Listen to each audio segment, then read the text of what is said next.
నమస్తే, welcome to Leo news. Why not 175, why not Kuppam, why not Mangalagiri అంటూ రంగంలోకి దిగారు ఈసారి సీఎం జగన్మోహన్ రెడ్డి. అయితే ఎలక్షన్స్ అయిపోయిన తర్వాత మరి ప్రజలందరూ కూడా వైనాట్ పులివెందుల అంటున్నారు.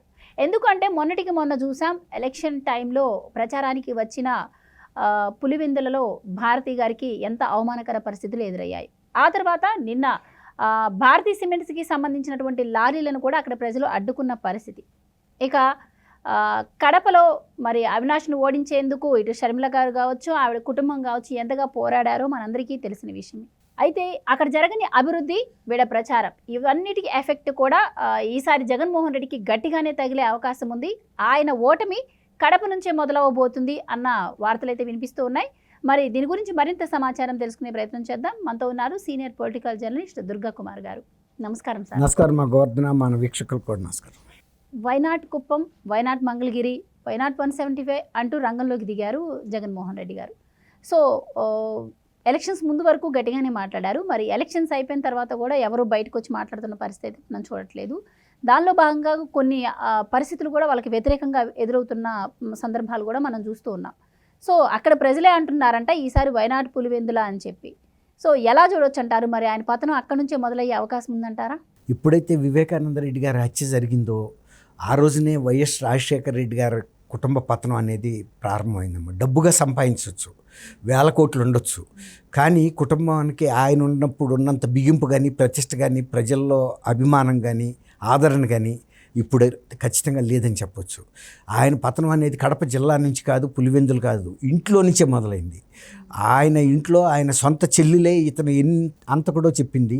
సునీతారెడ్డి, ఆమె కూడా షర్మిలంతో, సునీతారెడ్డి కూడా అంతే. తర్వాత వాళ్ళ చిన్న తల్లి సౌభాగ్యం గారు చెప్పింది. తల్లి కాబట్టి చెప్పలేదు కాబట్టి డైరెక్ట్గా షర్మిలని గెలిపించమంది, కానీ ఇతన్నైతే గెలిపించమని చెప్పలేదు. ఆఖరికి సొంత తల్లి కూడా అతని పట్ల వ్యతిరేకత చూపించింది. చాలా కాలంగా కొన్ని తరాలుగా ఆ కుటుంబాలని నమ్ముకున్న వ్యక్తులు కూడా మొన్న మధ్య పార్టీ మీటింగ్ పెట్టినప్పుడు, నీ ప్రవర్తన, నీ వైఖరితో మాకు కుదరదు, నువ్వు మా పట్ల ఏమీ కూడా శ్రద్ధ తీసుకోలేదు, మేము చేసిన చిన్న చిన్న బిల్లులు పనులు చేస్తే పంచాయతీల్లో అవి కూడా మేము తాకట్లు పెట్టి అప్పులు తెచ్చి చేస్తే వాటి బిల్లులు కూడా ఇప్పించలేకపోయావు, నీకు అసలు ప్రజల మీద మా పట్ల అసలు ఆదరణ లేదని వాళ్ళు ముఖానే చెప్పేశారు. ఆ పరిస్థితి అయితే ఆయన ఫేస్ చేశాడు, అది వాస్తవం.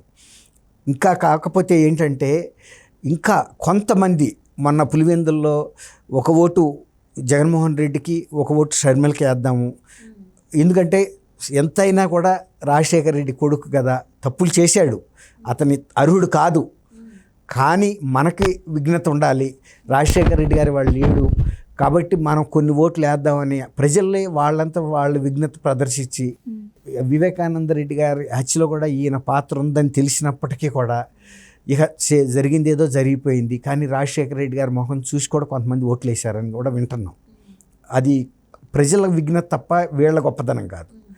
మీరు అన్నట్టు అవినాష్ రెడ్డి హత్యలో ఉన్నాడని తెలిసి కూడా ఇతను ఆ సీట్ ఇచ్చాడు, అతని కోసం ఎంత ప్రయత్నం చేయాలో చేశాడు. దాని మూలన కడపలో లోక్సభ నియోజకవర్గంలో ఖచ్చితంగా ఓడిపోతున్నాడు అవినాష్ రెడ్డి. ఇక ఎట్టి పరిస్థితుల్లోనూ అది జరగని పని, అతను గెలుపు అనేది. అతని కోసం ప్రయత్నించి ఇతను వ్యతిరేకత సంపాదించుకున్నాడు తప్ప, తర్వాత వీళ్ళు కడపకి డెవలప్మెంట్ చేసింది కూడా ఏమీ లేదనేది భారతిరెడ్డి గారు వెళ్ళినప్పుడు అప్పుడే అర్థమైపోయింది. అసలు వీళ్ళు ఎంతసేపు డబ్బు సంపాదించుకోవటం మీద దృష్టి పెట్టారు తప్ప, అక్కడ ప్రజలతో మమేకమయ్యి వాళ్ళ సమస్యలు ఏంటి పరిష్కరిద్దాం, కనీసం పలకరిద్దాం, పరిష్కరించకపోతే పరిష్కరించపోయారు, పలకరిద్దామనే కూడా జ్ఞానం కూడా వాళ్ళకి లేకుండా చేసుకున్నారు. అది ఎవరైతే వివేకానంద రెడ్డి గారు అప్పుడు వరకు కుటుంబ వ్యవహారాలన్నీ, రాజకీయ వ్యవహారాలు చూశాడో, ఆయనకున్న దక్షత అవినాష్ రెడ్డి కుటుంబానికి ఎందుకు ఉంటుంది? వాళ్ళు మొదటి నుంచి రాజకీయంలో ఉండాలి కాదు, వీళ్ళలాగా ఫోర్ ఫ్రంట్లో లేరు. వాళ్ళు ఎప్పుడో వెనకబడి వాళ్ళ అడుగుజాడల్లో నడిచే వాళ్ళే తప్ప, కానీ ఆ జగన్మోహన్ రెడ్డి సొంత చెల్లెల్ని మడిసి వెనకబెట్టి అవినాష్ రెడ్డిని తీసుకొచ్చి ముందుకు పెట్టాడు. అది ప్రజలు గమనించారు. తర్వాత ఇద్దరు ఆడపిల్లలు సౌభాగ్యం గారు వీళ్ళందరూ రావటం కూడా బాగా ఫెచ్ చేసింది వాళ్ళకి. కాబట్టి ఆయన పతనం అనేది ఇంట్లో నుంచి మొదలైంది, రాష్ట్ర వ్యాప్తంగా కూడా పతనమే. వాళ్ళకి ఆల్రెడీ ఇంటెలిజెన్స్ రిపోర్ట్స్ అందినాయి, అందుకే ఎవరికాళ్ళు గమ్మును కూర్చుంటున్నారు. ఈ మేకపోతు గంభీర ప్రకటనలు ఇస్తున్నారు, ఏది వైజాగ్ నుంచి 9వ తారీఖున ప్రమాణ స్వీకారం చేస్తామని. మీకు జనం ఓటేయకుండా మీరు వెళ్ళి ప్రమాణ స్వీకారం చేస్తే చేసుకోవచ్చు, ఏదైనా గదిలో పెట్టుకుని ప్రైవేట్గా జగన్మోహన్ రెడ్డి అనే నేను అని మైకి పెట్టుకుని అక్కడ పెట్టుకోవచ్చు. కానీ దానికి రాజ్యాంగ ఇది ఉండదు కదా, చట్టబద్ధత ఉండదు కాదు. అట్లా బొత్స సత్యనారాయణ కనుక చేయదలుచుకుంటే అక్కడ తెన్నేటి విశ్వనాథం పార్కు పక్కన భీమిలి వెళ్ళే దోవలో ఉంది ఒక షిప్ రెక్క అయ్యింది. అట్లాంటి దాని మీద కార్యక్రమం పెట్టుకుంటే ఎవడేం ఆపరు, అంటే వాళ్ళు ప్రైవేట్ కార్యక్రమం అది. దానికేమీ గవర్నర్ రాడు, లేకపోతే పోలీసు భద్రత ఉండదు. ఇలాంటి వంది మగాదులతో పెట్టుకుని చేసుకోవాలి అంతే.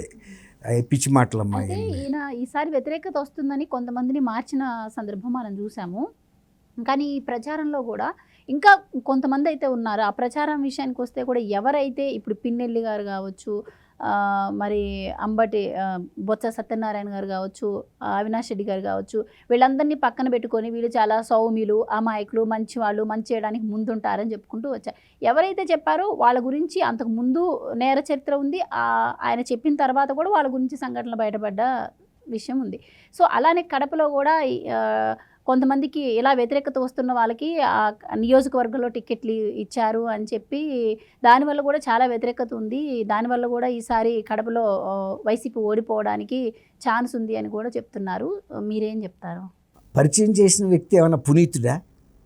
పరిచయం చేసిన వ్యక్తి మీద దేశంలో ఎవరి మీద లేనంత ఆర్థిక నేరాలు ఉన్న వ్యక్తి ఆయన. హత్య చేస్తే ఒక మనిషినే, కానీ ఈయన వ్యవస్థనే హత్య చేశాడు. 45,000 కోట్ల రూపాయల అక్రమ సంపాదన అంటే అది ప్రజల రక్తం కాదా?